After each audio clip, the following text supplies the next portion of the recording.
Um defeito de cor. Capítulo 1. Continuação. A Ilha dos Frades.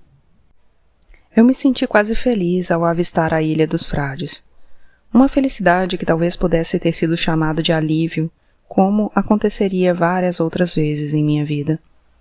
Por causa da beleza da ilha, fiquei impressionada com as cores, com o ar, com as novas sensações, com a esperança de tudo nem ser tão ruim assim. Ao subir as escadas do porão e ver primeiro o céu azul, depois a luz do sol quase me cegando, fazendo com que os outros sentidos ficassem mais atentos.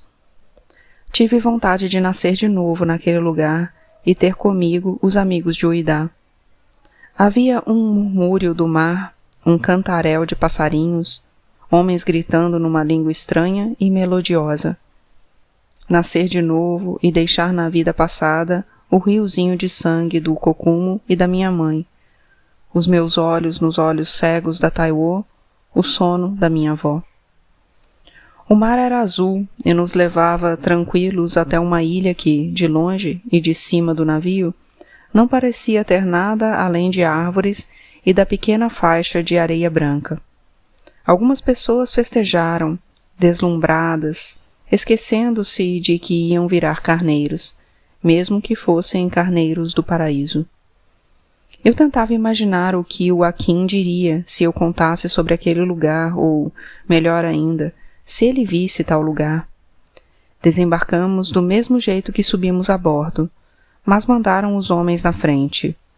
Alguns saudaram a terra, saudaram a areia, batendo com a testa no chão. Os mussurumins pareciam não saber para que lado se virar e rezar, e demoraram, olhando o céu, até se decidirem, provavelmente baseados na posição do sol. O sol estava quente e em pouco tempo já ardia na pele nua e acostumada à escuridão do navio, mas que ao mesmo tempo era refrescada pelo que parecia o vento Harmattan em África. Procurei o branco que queria a mim e a Taiwo como presente, mas não o encontrei, pois devia ter desembarcado assim que chegamos. Para falar a verdade, acho que fiquei feliz por ele não me querer mais, porque assim podia ficar na ilha, junto com os outros. A Tanisha também estava feliz e me abraçou. Da praia, o Amari e o Darém acenaram para ela, que agradeceu por estarem todos vivos. Nós não víamos a hora de desembarcar também, mas disseram que antes teríamos que esperar um padre que viria nos batizar, para que não pisássemos em terras do Brasil com a alma pagã. Eu não sabia o que era alma pagã, mas já tinha sido batizada em África, já tinha recebido um nome e não queria trocá-lo, como tinham feito com os homens.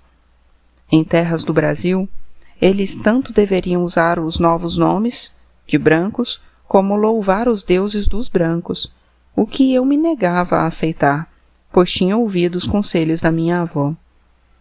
Ela tinha dito que seria através do meu nome que meus voduns iam me proteger, e que também era através do meu nome que eu estaria sempre ligada a Taiwo, podendo então ficar com a metade dela na alma que nos pertencia.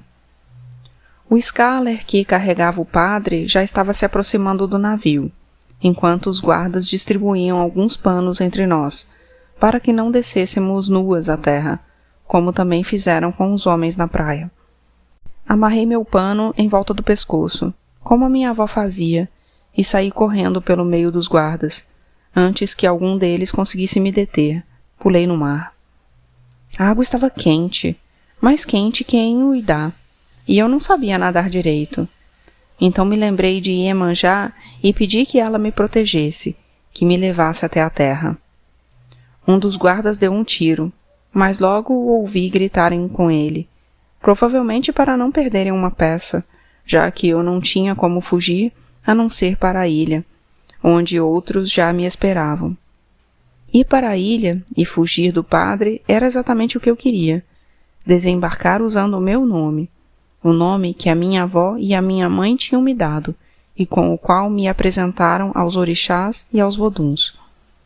Quando cheguei à ilha, sentei-me na areia e fiquei esperando. Nem sei bem o quê. um homem me chamou de selvagem em Oirubá e disse para eu ficar quieta, pois minha vida não valia quase nada. Aproveitei para pegar uma concha, desfiar algumas linhas do pano que tinham me dado, amarrar com elas a concha e pendurar no pescoço, onde ficaria representando a Taiwo, enquanto eu não mandasse entalhar uma figura, como tinha que ser. Eu estava cansada. Tinha percorrido uma boa distância do navio até a praia sem saber nadar direito, e fiquei feliz quando vi que o padre, ao deixar o navio, entrou no escaler e tomou a direção contrária à da ilha. A direção na qual eu vi, ao longe, algumas construções brilhando à luz do sol, equilibrando-se sobre montanhas. Uma cidade que parecia muito maior que Uidá e Savalo juntas. Queria ter ficado olhando para ela, mas logo as outras mulheres chegaram à praia. Fui amarrada junto com elas e conduzida por um caminho estreito entre muitas árvores, coqueiros e pássaros. Puxei o colar da Taiwo para fora da roupa para que ela também visse como tudo era bonito, e nos deixaram em um barracão que se erguia em imensa clareira, ao lado de mais 2 construções, quase de igual tamanho. O lugar era limpo, com paredes de barro que subiam até quase o teto de sapê, deixando um vão por onde entrava uma claridade bonita e o ar fresco, muito diferente do que estávamos acostumados no navio.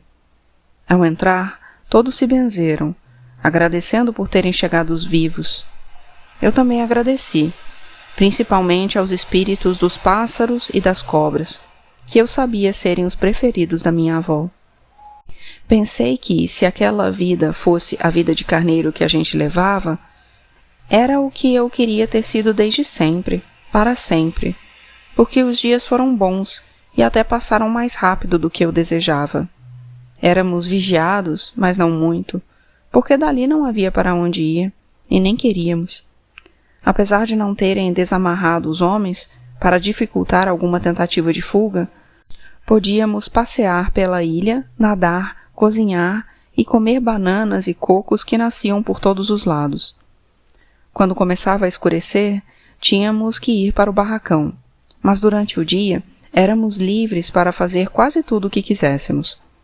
No barracão, até certa hora, podia haver canto e dança, e alguns instrumentos foram feitos com o que achávamos nas andanças durante o dia e levávamos escondidos por debaixo dos panos. Pedaços de árvores, cipós, areia, conchas, folhas, pedras, tudo o que pudesse fazer barulho. Aprendemos também as primeiras palavras em português, uma língua que desde o início me pareceu uma música suave, com as palavras cantadas e muito bonitas. Todos os guardas que nos vigiavam falavam português, e uma ou outra palavra nas nossas línguas, e um deles disse que não era para nos acostumarmos, porque só ficaríamos na ilha até terem certeza de que não estávamos doentes, e também para melhorarmos um pouco a aparência. Por causa disso, gostavam que tomássemos sol e caminhássemos, nos alimentavam bem e ainda podíamos comer tudo o que encontrássemos pela ilha. Um dia nos fizeram cortar os cabelos uns dos outros, nos deram roupas limpas e disseram que o tempo de vadiagem tinha terminado. Em barcos separados para os que tinham e os que não tinham marcas de ferro, fomos levados para a cidade que víamos ao longe e que parecia ser muito bonita. Aqui ficava em cima do morro e da qual, desde o início, achei que fosse gostar bastante. Cruzando a baía, olhei uma última vez para a ilha e vi um navio grande ancorando, provavelmente com outros carneiros, que ocupariam os nossos lugares.